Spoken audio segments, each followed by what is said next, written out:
Hyderabad GHMC పరిధి నిజాంపేట్ సర్కిల్లోని ప్రగతి నగర్ వాసవి లేఅవుట్లో గల శ్రీ చైతన్య స్కూల్ బిల్డింగ్ని మున్సిపల్ అధికారులు అక్రమ నిర్మాణమని సీజ్ చేయడంతో అందులో చదువుకుంటున్నటువంటి దాదాపు 200 మందికి పైగా విద్యార్థుల భవిష్యత్తు ప్రశ్నార్థకంగా మారడంతో భారతీయ జనతా పార్టీ నాయకులు స్పందించారు. హైదరాబాద్ జిహెచ్ఎంసీ పరిధి నిజాంపేట సర్కిల్లోని ప్రగతి నగర్ వాసవి లేఅవుట్లో గల శ్రీ చైతన్య స్కూల్ బిల్డింగ్ ని మున్సిపల్ అధికారులు అక్రమ నిర్మాణం అని సీజ్ చేయడంతో అందులో చదువుకుంటున్నటువంటి దాదాపు 200 మందికి పైగా విద్యార్థుల భవిష్యత్తు ప్రశ్నార్థకంగా మారడంతో భారతీయ జనతా పార్టీ నాయకులు స్పందించారు. స్థానిక అధ్యక్షులు నరేంద్ర చౌదరి ఆధ్వర్యంలో మున్సిపల్ డిప్యూటీ కమిషనర్ని కలిసి విద్యార్థుల భవిష్యత్తు దృష్ట్యా ఈ విద్యా సంవత్సరం వరకు తరగతుల నిర్వహణకు అభ్యంతరం తెలపకుండా అనుమతినివ్వాలని కోరారు. తదుపరి లేఅవుట్లో ఎలిమినేటివ్ స్థలంగా ఉన్నటువంటి ఆ అక్రమ నిర్మాణాన్ని స్వాధీనపరుచుకొని ప్రజా అవసరాలకు ఉపయోగపడే విధంగా చర్యలు తీసుకోవాలని విజ్ఞప్తి చేశారు. డిప్యూటీ కమిషనర్ సానుకూలంగా స్పందిస్తూ ఈ విద్యా సంవత్సరానికి విద్యార్థులకు ఇబ్బంది కలగకుండా క్లాసులకు అనుమతిస్తామని తెలిపారు. ఈ కార్యక్రమంలో బాచుపల్లి అధ్యక్షులు ప్రసాద్ రాజు, జిల్లా కార్యదర్శి professor Chandramouli, parliament media cell convener Suman Rao, జిల్లా నాయకులు డాక్టర్ ఎంఆర్ఎస్ రాజు, జిల్లా సీనియర్ నాయకులు శ్రీధర్ రెడ్డి, ప్రధాన కార్యదర్శులు సాయి కిషోర్, గజ్జల సంతోష్, ఉపాధ్యక్షులు ఎజల్లి విజయ్, యువ నాయకులు కార్తిక్, అనురుద్ర, కాసాని సంతోష్, కార్యవర్గ సభ్యులు రాహుల్, పాఠశాల విద్యార్థులకు సంబంధించిన పేరెంట్స్ రవి, యాదవ్, వేణుమాధవ్, సాయి, కృష్ణ, హరీష్ మరియు శివ తదితరులు పాల్గొన్నారు. వచ్చానండి నేను కోరుకునేది ఏంటంటే మా పిల్లల భవిష్యత్తు, మా పిల్లలిద్దరు అందులోనే చదువుతున్నారండి. సో ఇది అంతా అధికారుల అలసత్వం వల్లనే జరిగింది. ఇటు ఎన్ఎంసీ అధికారులు కానివ్వండి, అటు ఎడ్యుకేషనల్ డిపార్ట్మెంట్ వాళ్ళు కానివ్వండి. ఎందుకంటే ఇప్పుడు ఒక స్కూల్ స్టార్ట్ చేసే ముందు దానికి సంబంధించిన పర్మిషన్లు, బిల్డింగ్స్ పర్మిషన్లు అన్నీ ఉన్నాయా అని ఎన్ఎంసీ నుంచి వాళ్ళు చూసుకోవాలి, వాళ్ళు పట్టించుకోలేదు. ఇటు డీజీఓ కానీ ఎడ్యుకేషన్ డిపార్ట్మెంట్ నుంచి వీళ్ళ కరెక్ట్ ప్రాపర్ సర్టిఫికేషన్స్, వీళ్ళకి రిజిస్ట్రేషన్ ఉందా, వీళ్ళకి ఇక్కడ బ్రాంచ్ పెడుతున్నారు అనేది చూసుకోవాలి, వాళ్ళు చూసుకోవాలి. ఇవన్నీ ఎక్కడెక్కడ అయిపోయిన తర్వాత 6 నెలలు తర్వాత ఇప్పుడు వచ్చేసి పిల్లలు హాలిడేస్ ఇవ్వంగానే పిల్లలు హాలిడేస్కి వచ్చేసరికి కథం సీజ్ చేసేస్తే ఇది ఏంటిది, పిల్లలు పేరెంట్స్ అందరం ప్యానిక్ అయిపోతున్నాం. ఏం జరిగింది ఏంది అని ఏమనుకోవాలి. అంటే ఏదైనా జరిగేది ఉంటే ముందు నేను కోరుకునేది అధికారులని కానీ అందరిని కోరుకునేది ఏంటంటే ఏదైనా ఉండే ఒక ఎడ్యుకేషన్ పెట్టే ముందు, ఇన్స్టిట్యూషన్ ప్రారంభించే ముందు దానికి సంబంధించిన అధికారులు జాగ్రత్తగా పరిశీలించి ఉన్నాయా, దీనికి వీళ్ళకి అన్ని పర్మిషన్లు ఉన్నాయా, వీళ్ళు ఎట్లా పెడుతున్నారు ఇక్కడ, అన్ని ఎడ్యుకేషన్ డిపార్ట్మెంట్ కానీ, ఇటు ఎన్ఎంసీ కానీ, జిహెచ్ఎంసీ కానీ అందరు చూసుకున్నాకనే వాళ్ళని నడిపియాలి, పర్మిషన్ ఇప్పియాలి. కానీ ఇప్పుడు వచ్చామండి, కమిషనర్ గారిని కలిసాము. సో మా పేరెంట్స్ తరపు నుంచి మేము చాలా చెప్పాము. ఎందుకంటే మా పిల్లల భవిష్యత్తు గురించి ఆలోచించాలని చెప్పాము. సో వాళ్ళు కమిషనర్ గారు సానుకూలంగా స్పందించారు. ఈ అకాడమిక్ ఇయర్ వరకు ఎలాంటి పిల్లలకి చదువులకి ఇబ్బంది కాకుండా ఈ అకాడమిక్ ఇయర్ వరకు మాకు అష్యూరెన్స్ ఇచ్చారు. సో నెక్స్ట్ ఇయర్ తర్వాత అది కోర్టు తీర్పుని బట్టి వాళ్ళు చూసుకుంటారు. సో నేను కోరిన విధంగా కమిషనర్ గారు స్పందించారు. సో ఈ సంవత్సరానికి ఎలాంటి పిల్లలకు చదువులకి ఇబ్బంది కాకుండా మేము చూసుకుంటామని చెప్పారు.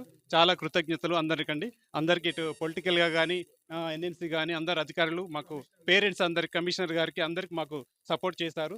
మాకు మీ అందరికీ మా యొక్క పేరెంట్స్ తరపు నుంచి చాలా కృతజ్ఞతలండి. Thank you. పాఠశాల నిర్వహిస్తున్నటువంటి ఒక ప్లేసు సమస్య గురించి అని చెప్పేసి ఆ స్కూల్ యొక్క నిర్వహణ ఒక అకాడమిక్ ఇయర్ మధ్యలో ఉండగా ఒక జిహెచ్ఎంసీ వాళ్ళు వచ్చి సీజ్ చేశారు. మా పరిస్థితి ఏంటి అని అయోమయ పరిస్థితిలో ఉన్నటువంటి పేరెంట్స్ మా పార్టీ వాళ్ళని కొంతమందిని సంప్రదించడం జరిగింది. మా దృష్టికి వచ్చిన వెంటనే మా పార్టీ స్టాండ్ ప్రకారంగా మేము చర్చించిన తర్వాత మేము ఆలోచించిన విషయం ఏంటంటే, ఏదైతే చట్టం ఉందో చట్టానికి లోబడే ఎవరైనా కానీ చట్టానికి ఎవరో అతిథులు గారు. కానీ ఇక్కడ ముఖ్య విశేషం ఏంటంటే 200 మంది విద్యార్థులు ఒక స్కూల్లో చదువుతూ ఉన్నప్పుడు దాన్ని అర్ధరహితంగా అకాడమిక్ ఇయర్ మధ్యలో సీజ్ చేయడాన్ని మాత్రం పూర్తిగా మేము భారతీయ జనతా పార్టీతో మేము ఖండిస్తూ ఉన్నాం. అంతేకాకుండా అది ఎమ్యూనిటీ స్థలం అని, అదేవిధంగా ఆ బిల్డింగ్ యొక్క ప్రాపర్ ప్లానింగ్ కూడా సరిగ్గా లేదని, దానికి ఆక్యుపెన్సీ సర్టిఫికేట్ లేదని, ఆ చైతన్య స్కూల్ ఎవరైతే పెట్టారో వాళ్ళకి ఎడ్యుకేషనల్ పర్మిషన్ కూడా లేదని చెప్పేసి కూడా మా దృష్టికి వచ్చింది. ఇదే విషయం మీద గతంలో కూడా మా కమిషనర్ గారికి వివిధ మాధ్యమాల ద్వారా కూడా కంప్లైంట్ చేయడం జరిగింది, పార్టీ తరఫున కంప్లైంట్ చేయడం జరిగింది. అయితే ఇక్కడ వీళ్ళ యొక్క అలసత్వం వల్ల, ప్రాపర్గా ప్లానింగ్ లేకుండా ముందుకెళ్ళకపోవటం వల్ల ఈరోజు ఈ స్థాయి వరకు వచ్చేసి అది ఒక స్కూల్ నిర్వహణకి కూడా స్టార్ట్ కావడం జరిగింది. దానికి పర్మిషన్స్ ఉన్నా పర్మిషన్ లేకుండా జరగడం జరిగింది.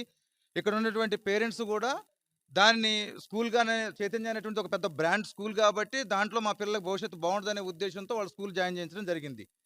జరిగిన క్రమంలో దాదాపు ఒక 6 నెలలు, 7 నెలల పాటు స్కూల్ జరిగిన తర్వాత, ఇక్కడ తీరా వచ్చిన తర్వాత గ్రేటర్ హైదరాబాద్ మున్సిపల్ కార్పొరేషన్‌లో కలిసిన తర్వాత సర్కిల్ పైన నుంచి మాకు ఆదేశాలొచ్చినియి అని చెప్పేసి ఇక్కడ డిప్యూటీ కమిషనర్ గారు ఎళ్లి దాన్ని సీజ్ చేయడం జరిగింది. ఇక్కడ ఉన్నటువంటి స్థానిక పరిస్థితులు ఏవైతే ఉన్నాయో దాన్ని దృష్టిలో పెట్టుకొని ప్రాపర్ రిపోర్ట్ ఇచ్చి, ఈ ఏదైతే మేనేజ్‌మెంట్‌తో కూడా ఇబ్బంది కలగకోకుండా పేరెంట్స్‌కి సపోర్ట్ చేయాలని చెప్పి ఒక కమిషనర్ యొక్క బాధ్యత, ప్రాథమిక పౌరుడిగా ఆయన యొక్క బాధ్యత తీసుకొని, అది కొంచెం చూసినట్టయితే ఒక కన్సర్న్ మంచిగా మన పేరెంట్స్ పక్షాన కూడా తీసుకున్నట్టయితే బాగుండేది. కానీ ఆ విధంగా తీసుకోకుండా పైనుంచి ఆర్డర్స్ వచ్చినియి చేసాం. ఓకే. చేయమనే అడుగుతున్నాం. ఏ బిల్డింగ్ అయినా ఇక్కడున్న పేరెంట్స్ కూడా అడిగేదేందంటే, చట్టానికి అతీతంగా ఎవరు కారు. ఖచ్చితంగా ఆ ఎమ్యూనిటీ స్థలం ఏదైతే ఉందో రక్షించబడాలి. ఆ ప్రాపర్టీ మేము కూడా వన్ ఆఫ్ ద పార్ట్ పబ్లిక్‌గా మేము కూడా ఉన్నాం. కానీ ఏదైతే 200 మంది విద్యార్థుల భవిష్యత్తు ఉందో దీన్ని మధ్యలో డిస్టర్బ్ చేయటాన్ని ఏదైతే ఉందో అది కూడా పిల్లలు. అంటే మైనర్ విద్యార్థులు వాళ్ళు. ఆ విద్యార్థులు భావిభారత పౌరులు వాళ్ళు. వాళ్ళని దృష్టిలో పెట్టుకొని ఖచ్చితంగా కూడా సపోర్ట్ చేయాల్సిన అవసరం ఎంతైనా ఉంది. ఇది టౌన్ ప్లానింగ్ ఆఫీసర్ గారి తప్పు ఉంది. కమిషనర్ గారు మోనిటరింగ్ తప్పు ఉంది. డీఈఓ గారు పర్మిషన్ ఇచ్చి లేకోకుండా స్కూల్ రన్ అయితుంటే వాళ్ళెక్కడ కళ్ళు మూసుకొని పోతా ఉన్నారు. దాని తప్పు ఉంది. ప్రతి ఒక్కళ్ళది. అది ఆల్రెడీ ఎమ్యూనిటీ స్థలమైనప్పుడు రిజిస్ట్రేషన్ ఏ విధంగా జరిగింది? ప్రాపర్ డాక్యుమెంట్ లేకుండా ఏ విధంగా జరిగింది? ఫైనల్ లేఅవుట్ కాపీ లేకుండా రిజిస్ట్రేషన్స్ ఏ విధంగా జరుగుతా ఉన్నాయి? ఎమ్యూనిటీ స్థలాలనేటువంటి ఈ ఈ మొత్తం వ్యవస్థ మొత్తం కూడా భ్రష్టు పట్టిపోయింది. కార్పొరేట్ శక్తులు కూడా వ్యవస్థలని వాళ్ళ ఆధీనంలోకి తీసుకొని ఏదైనా పబ్బం గడిపించుకునేటువంటి పరిస్థితులని సృష్టించుకుంటున్నారు కాబట్టి ఈ విధంగా జరుగుతుంది. పెన్ పవర్‌ని ఆఫీసర్ చూపించకపోవటం వల్లనే ఈ మొత్తం కూడా పబ్లిక్ మొత్తం కూడా సఫర్ అవుతున్నారు కాబట్టి మేము అమాయక పిల్లలు సఫర్ అవుతా ఉన్నారు. ఈ పెన్ పవర్ పనిచేయట్లేదు కాబట్టి ఈ విధంగా జరుగుతుంది. అధికారుల యొక్క నిర్లక్ష్యం వచ్చినట్టు కనపడుతుంది. కానీ ఇప్పుడు మేము ఇంత జరిగిన తర్వాత ఇటువంటి పరిస్థితుల్లో ఖచ్చితంగా పేరెంట్స్ తరపున ఏదో ఒక న్యాయం చేయాలి.